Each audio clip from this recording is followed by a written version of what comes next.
Hello friends, आज के इस वीडियो में हम एक और टाइम साइकिल सीखेंगे। इसका मैंने पहले भी डिस्कस किया था, कुछ एग्जांपल्स मिले थे तो सोचा आप सब लोगों के साथ डिस्कस किया जाए। भारतीय एयरटेल बहुत ही अच्छी रैली हुई थी, almost 4%। I think this is the highest rally we have seen in last 7-8 weeks. 4% से बड़ा का मूव भारतीय एयरटेल में बहुत कम होता है। लास्ट टाइम आई थिंक इधर हुआ था सितंबर में, उसके बाद हुआ है अक्टूबर नवंबर दिसंबर, ऑलमोस्ट 3 महीने बाद हो रहा है इतना बड़ा मूव। तो इस मूव को क्या हम पहले से प्रेडिक्ट कर सकते थे? ये एक और हुआ है नवंबर में भी। तो क्या इस मूव को हम प्रेडिक्ट कर सकते थे और क्या स्टॉक में वापस ऐसा मूव कैप्चर कर पाते? तो उसके ऊपर हमारा डिस्कशन रहेगा। भारतीय एयरटेल टेलीकम्युनिकेशन है और जेफरीज ने अपग्रेड किया था। कोई भी स्टॉक को चलने के लिए टाइम, प्राइस और एक इवेंट हो, इन तीनों का कॉन्फ्लुएंस हो जाए तो बहुत अच्छा हो जाता है। जेफरीज ने एक बहुत अच्छा अपग्रेड भी किया था। तो अब नेक्स्ट मूव क्या हो सकता है स्टॉक के अंदर, और ये रैली हम कैसे प्रेडिक्ट कर सकते हैं, दोनों पे ऊपर डिस्कशन होगा। तो अगर हम भारतीय, तो एक गैन ने तीन चीजें बोली थी, आप डे डे के हाई, डे के लो और रेंज, ये तीन चीजों से आप एक बड़ा मूव कैप्चर कर सकते हैं कोई भी स्टॉक में। तो अगर हम देखेंगे, ये स्टॉक ने ऑलमोस्ट 735 का एक बॉटम बनाया था 2 मार्च को। उसके बाद ये रैली करता गया करता गया करता गया, और जुलाई में कोई 901 का एक इसने हाई बनाया था, ये रहा 27 जुलाई को 901।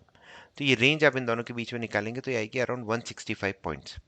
हमने इधर कैलकुलेशन भी करके रखी है, तो हम आपको दिखाते हैं। यहाँ पे देखिए, 901 का हाई, 735 का लो, दोनों का रेंज हुआ 165 पॉइंट्स।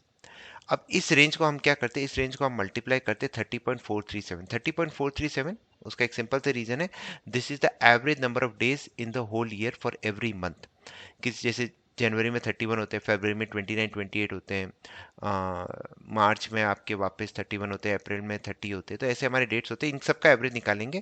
तो 30.437, तो हमें क्या करना है, 165.6 मल्टीप्लाइड बाई 30.437 करते हैं हम, तो हमें एक वैल्यू आती है 5040, बराबर।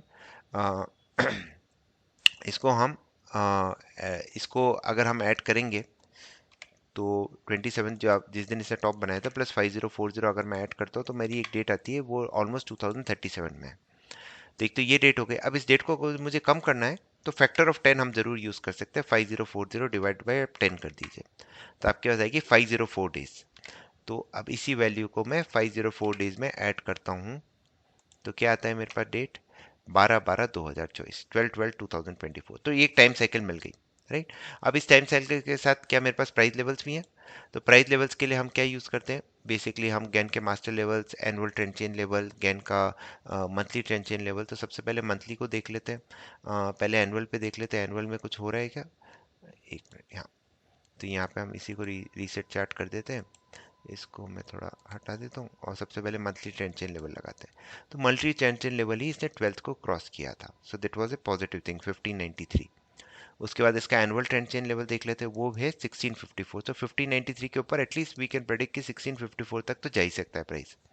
और उसके बाद आप ये भी लगा लीजिए, ये देखिए, ये भी आपका 1600 के पास है और एग्जैक्टली 1684। तो ये पूरा मूव 1600 से 1684 तो बहुत आसानी से हम कैप्चर कर सकते थे। और हो सकता है यहाँ पे रेजिस्टेंस लेके वापस थोड़ा ये एनुअल ट्रेंड चेन लेवल 1654 तक के पास आए और फिर एक रैली दे, वो हम देखेंगे बाद में। पर एज ऑफ नाउ ये दोनों प्राइस और टाइम के कॉम्बिनेशन से आप इतना बड़ा मूव कैप्चर कर पाते हैं। ऑलमोस्ट 4 to 5% एफ स्टॉक एक अच्छा मूव माना जाता है। अब उसी तरह से कौन से और स्टॉक्स आ रहे हैं, तो अभी हम देखेंगे भारत फोर्ज 2 का आया था, इसका मूवमेंट देखते हैं। एम्फेसिस, बलरामपुर चीनी, ये तो एफएनओ से बाहर हो गया। अल्ट्रा 6 को आया था, अडानी को 9th को आया था, देखते हैं 9th को अडानी में क्या हुआ। अडानी पोर्ट्स 9th, ये 10th, 9th। 9th को भी एक छोटा सा टॉप बना है और वापस ये सपोर्ट जोन के पास आया, तो ये हमें एक छोटा सा मूव मिला है। अब वापस इस लेवल को जब तक होल्ड कर रहा है, और 9th का हाई कितना है, 1277। 1277 के ऊपर आपको एक अच्छी तेजी बनेगी, 1296 और 1328 के ऊपर। उसके बाद एक बार भारत फोर्ज भी देख लेते हैं। तो ऐसे अब ऐसा नहीं कि हर ट्रेड ही आपको बड़ा मिलेगा, मतलब जैसे मैंने बोला, हर ट्रेड के साथ कोई इवेंट और होगा, वीट कॉर्पोरेट अर्निंग्स हो गई या कुछ भी हो गया, तो आपके लिए एक अच्छा मूवमेंट मिल जाता है। सेकंड को एक डेट आई थी इसकी, ये देखिए सेकंड को। तो सेकंड को दिस वाज रेड लाइन, तो हमारा बेसिकली टारगेट 1329 के ऊपर ये रहता 1370। तो ये ऑलमोस्ट 40 पॉइंट्स का मूव इसे 2 दिन में कवर कर लिया। उसके बाद एक और एग्जांपल देख लेते हैं, एम्फेसिस भी देख लेते हैं।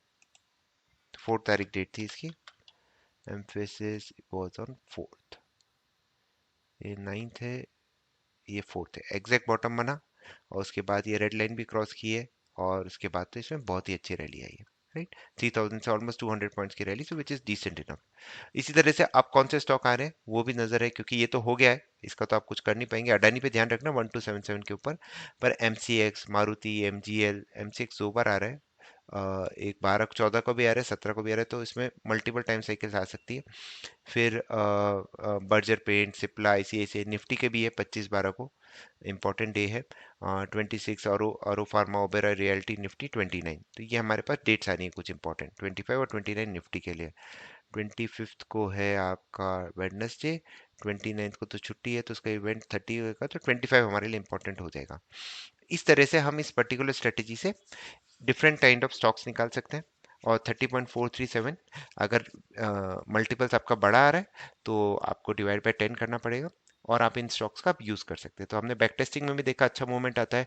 भारतीय एयरटेल का एक और एग्जांपल देख लिया, 1684 जरूर ध्यान रखिएगा भारतीय एयरटेल पे, और बाकी ये स्टॉक्स आप फ्यूचर में आप ध्यान में रख सकते हैं। सो या that's about it in this video. कैसे रेंज के हिसाब से भी हम टाइम साइकिल निकाल सकते हैं, वो इस वीडियो का मेन मोटिव था। Thank you very much for watching, stay discipline.